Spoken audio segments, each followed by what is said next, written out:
lógica, a primeira aula não seria do Barroco, mas devido a alguns pedidos especiais, eu vou estar gravando essa aula primeiro para auxiliar nos estudos dessa semana mesmo.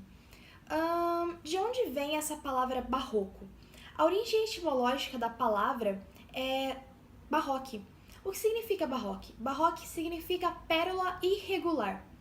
E eu acho que esse termo ele reflete bastante o fato de que as características no barroco elas não são unânimes, ou seja, cada autor ele tem seu estilo próprio. Então, esse movimento ele é cheio de irregularidades, ele é cheio de formas anômalas, entende? Mas antes de falar um pouco sobre essas características gerais, nós temos que entender o contexto histórico no qual se insere o barroco. A gente pode dividir o contexto histórico em dois para entender as diferenças e tudo mais. Na Europa, o contexto na Europa foi no século XVI que surgiu o barroco. O barroco na Europa ele surgiu em meio a, digamos, problemas na Igreja Católica. Como assim problemas na Igreja Católica? A gente vai estar num contexto da Contra-Reforma. É uma reação da Igreja Católica contra os movimentos protestantes, certo? A Igreja Católica ela estava se encontrando enfraquecida, ela estava perdendo aquele poder, aquela influência. E, bem, mas como marco inicial do Barroco, na Europa nós temos o ano de 1580, a morte de Camões. E também nesse mesmo ano nós vamos ter a União Ibérica. A União Ibérica ela é basicamente a unificação da coroa portuguesa e da coroa espanhola. Elas vão se unir, certo? Beleza, mas e agora, do Brasil? O contexto histórico no Brasil era um pouco diferente. Nós já vamos pular para o século XVII, certo? Em 1601 nós temos a publicação da Prosopopeia, que é uma obra do autor Bento Teixeira, brasileiro, certo? 1601 é o marco inicial do Barroco no Brasil. Mas o que estava acontecendo no Brasil? A gente estava passando pelo ciclo do ouro. A gente estava tendo a dinâmica econômica baseada no minério, certo? Então nós vamos ter esse foco maior para o estado de Minas Gerais, porque era lá que havia sido encontradas as jazidas e, enfim, o foco econômico e social, enfim, estava em Minas Gerais, certo? Agora, quanto às características gerais. Nas características gerais, nós temos que apontar, embora não fosse unânime, a gente tem algumas características recorrentes. E essas características recorrentes, elas estão baseadas na dualidade. O que a gente quer dizer com dualidade? A gente tem a dualidade entre a fé e a razão, entre o antropocentrismo, ou seja, o homem no centro, a valorização do ser humano, e o teocentrismo, ou seja, a valorização de Deus como o centro de todas as coisas. Nós vamos ter também a dualidade entre corpo e alma, ou seja, a satisfação dos prazeres carnais ou a salvação da alma. Tinha sempre essa coisa, por conta principalmente desse enfraquecimento da igreja, dessa dinâmica das novas correntes religiosas e tudo mais, estava havendo esse questionamento por parte da própria população, por parte dos autores. Daí a gente tem que, para atender essa dualidade, a gente precisa de uma linguagem específica. Essa linguagem da época vai ser muito rebuscada, procurando sempre atender essa dualidade, a gente vai precisar recorrer às figuras de linguagem. As figuras de linguagem mais recorrentes seriam a antítese e o oxímoro. A antítese é basicamente o uso de palavras opostas para criar esse contraste, enquanto o oxímoro ele vai ser uma representação estilística do paradoxo. Basicamente, você pode entender o oxímoro como o próprio paradoxo, ele só é uma forma diferente de representar, porque o paradoxo ele surge mais na filosofia e o oxímoro vai ser essa apresentação do próprio paradoxo na literatura. Mas vamos tomar como paradoxo. O que é o paradoxo? O paradoxo ele vai ser essa contradição de ideias. Ele vai ser um pouco mais aprofundado do que a antítese. A antítese era só com palavras, o paradoxo vai ser com as ideias em si. O paradoxo ele meio que cria uma situação de impossibilidade, entende?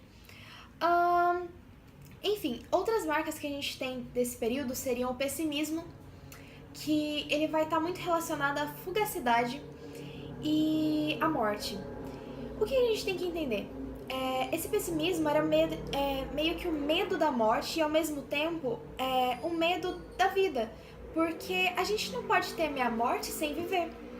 Basicamente, eles estavam em meio a uma instabilidade, essa coisa mais íntima, sabe? Eles não estavam conseguindo encontrar uma razão na vida, então eles tinham esse medo de chegar à morte sem ter estabilizado as coisas. Basicamente isso. E nós temos também o feísmo. O que seria o feísmo? O feísmo é meio que um culto ao grotesco. É um culto às cenas trágicas. Então a gente vai ter também esses assuntos recorrentes e tudo mais. Bem, duas outras coisas muito importantes para a gente entender o barroco em si seriam dois estilos literários. O primeiro deles é o cultismo. Por cultismo subentende-se um jogo de palavras. No cultismo existe uma valorização maior da forma em detrimento ao conteúdo. No cultismo vai ter sempre uma procura por uma linguagem mais rebuscada, uma linguagem mais culta. O uso de figuras de linguagem é muito presente. E nas figuras de linguagem, por exemplo, a sinestesia, a hipérbole, a antítese, a metáfora, o paradoxo, que a gente já inclusive tinha citado.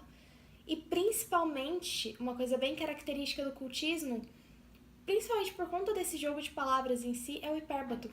O hipérbato é uma figura de linguagem que consiste basicamente na inversão da sintaxe, uma inversão sintática, certo? Por exemplo, eu tenho a frase o sol nasce, nasce o sol. É basicamente isso, e eu acho que para você lembrar disso, pode fazer uma associação com o Mestre Yoda de Star Wars, que ele faz bastante uso dessa figura de linguagem. Nós temos também o conceptismo. O conceptismo ele vai estar ligado mais ao conteúdo em detrimento à forma, e ele vai ter uma valorização de uma linguagem mais concisa. Basicamente vai ser um jogo de ideias que vai procurar de forma lógica argumentar e convencer o leitor. É nisso que se baseia o conceptismo. Então, galera, agora eu acho que é importante a gente mencionar alguns autores que foram realmente importantes para esse movimento literário. Seguindo a ordem anterior, vamos falar primeiro sobre um autor português. Um autor português muito importante pra gente vai ser o Padre Antônio Vieira. O Padre Antônio Vieira, ele nasceu em Portugal em 1608, mas em 1614 ele se mudou para o Brasil. Inicialmente ele se tornou um escrivão da Igreja Católica, mas ele acabou se destacando por sua oratória e ele se tornou um orador sacro. Enfim, para entender melhor a maneira com que ele escrevia, a gente tem que saber alguns pontos sobre isso.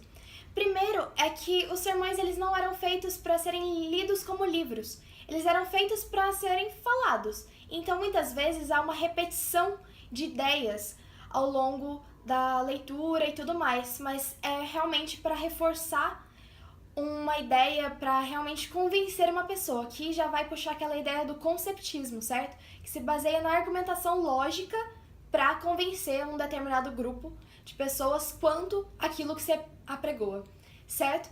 Ele vai usar um padrão na argumentação que é o seguinte, da premissa 1, premissa 2 e conclusão. O que quer dizer isso? Basicamente, eu vou dar um exemplo que eu acho que fica mais fácil de entender. Não necessariamente esse exemplo tem que estar certo, só para vocês entenderem mesmo a estrutura. Eu sou brasileira, todos os brasileiros falam português, logo eu falo português. É basicamente essa estrutura lógica que ele se valia para convencer as pessoas. Enfim, quanto à forma, o conteúdo, ele vai trazer ideias do sebastianismo. O que seria o sebastianismo? O sebastianismo foi uma lenda de que Dom Sebastião, que lutou em uma das batalhas quando estava nesse contexto de União Ibérica e tudo mais, nas disputas de Portugal, Espanha, enfim, a União, que a gente já citou, e ele teria morrido. Só que, segundo essa lenda, ele na verdade iria retornar e ele seria como um salvador, como um profeta. Mas, enfim, outros assuntos que ele puxava seriam dos cristãos novos. Ele era contra a Inquisição, ele era contra a perseguição desses cristãos novos. Os cristãos novos eram basicamente os judeus que haviam se convertido para o cristianismo, para o catolicismo. E outra temática muito recorrente que também se aproxima à vivência dele e tudo mais, seria que ele era contra a escravização dos índios. Ele era contra essa coisa dos escravos indígenas. E isso se aproxima ao fato de que ele estava muito próximo aos indígenas, porque ele era a pessoa que estava ali tentando puxar os índios pro cristianismo. Então, que era a ideia da Companhia de Jesus, né? Tipo, trazer os padres pra cá para que eles convertessem os índios. E então ele era contra essa ideia da escravidão. E principalmente na região do Maranhão, porque era onde ele tinha essa questão de influência. Então, ele vai ser muito importante mesmo para essa questão social. Bem, agora a gente vai tratar de um autor que é genuinamente brasileiro. Ou seja, ele nasceu aqui no nosso país. Mais especificamente em 1636, em Recife. Não que essa informação seja muito importante, mas é bom para contextualizar, certo? Ao contrário do Padre Antônio Vieira, o Gregório de Matos ele vai trazer nas suas obras o formato da poesia. Lembrando que o Padre Antônio Vieira ele trabalhava mais com o formato de prosa, certo? Enfim, dentro da poesia do Gregório de Matos, a gente pode fazer 3 subdivisões muitíssimo importantes. Existem algumas outras vertentes dentro dessas subdivisões, mas o que é importante pra gente é o seguinte. Primeiro, a poesia lírica, a poesia satírica e a poesia sacra. A primeira delas, a poesia lírica, ela vai tratar de alguns assuntos como o amor platônico e o amor carnal.